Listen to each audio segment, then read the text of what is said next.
यदि बी की अपेक्षा ए 25% अधिक कमाता है तो बताएं कि ए से बी कितना प्रतिशत कम कमाता है। सबसे पहले हम लिखेंगे, एक तरफ लिख लेते हैं ए, दूसरी तरफ लिखेंगे बी। कह रहा है यदि बी की अपेक्षा ए 25% अधिक कमाता है, ए 25% अधिक कमाता है यानी कि बी मान लिया 100 कमाता है, तो ए 25% अधिक कमाता है यानी कि वो 125 कमाता होगा। कह रहा तो बताएं कि ए से बी कितना प्रतिशत कम कमाता है। ए से बी कितना % कम कमाता है, तो ए से बी 25 कम कमाता है। जब इसका हम अंतर निकालेंगे तो ये अंतर 25 आएगा। 25 कम कमाता है और 125 से 25 कम कमाता है, और परसेंटेज निकालने के लिए 100 से गुणा करना पड़ता है। तो 25 से कम 25, 25 पंचे 125, 5 से कम 5, ये 20 बढ़ जाएगा, यानी कि मेरा राइट आंसर हो जाएगा 20%।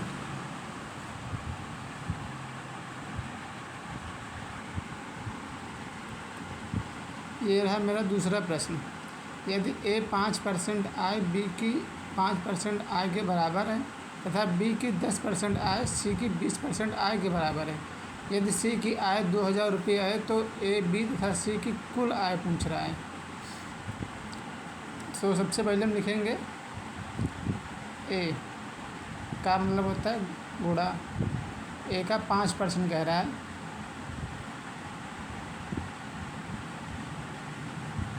परसेंट लिखो ना, मतलब नहीं लिख देते हैं। ए का 5%, ये है बी के 5% के बराबर, सॉरी यहाँ पे 15% है। ए का 5% की आय बी की 15% आय के बराबर है, यानी कि बी की 15% आय के बराबर है। फिर कह रहा है बी की 10% आय सी की 20% आय के बराबर। कह रहा है बी की 10%, यानी कि हम लिखेंगे बी गुणे 10%, ये बराबर है सी के 20% के बराबर है। अब ये 5 एकम 5 बार, 5 3 15, ये 10 एकम 10, 10 दूनी 20। इसको हम लिखेंगे ए बराबर 3b, बी बराबर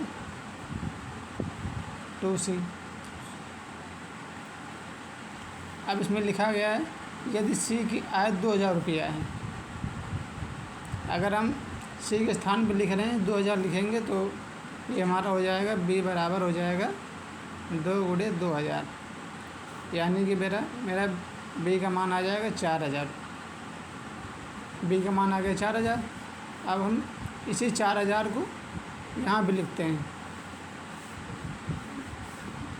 चलिए नीचे लिख लेते हैं। ए बराबर 3b, हम बी की जगह पे 4000 लिखेंगे।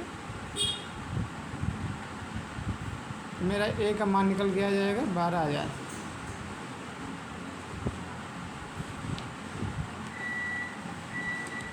और सी का मान ऑलरेडी इसमें 2000 दे रखा है। अब कह रहा है ए बी तथा सी की कुल आय कितनी होगी। अब देखिएगा ए का मान मेरा निकल के आया 12000, बी का निकल के आया 4000 और सी का मान 2000 तो था ही, तो यानी ए प्लस बी प्लस सी, ए प्लस बी प्लस सी बराबर 12000 प्लस 4000 प्लस सी का मान 2000, तो 12 4 16 2 18000। तो मेरा राइट आंसर आ गया 18000। यानी कह रहा है ए बी तथा सी की कुल आय कितनी, कुल आय 18000 रुपये होगी।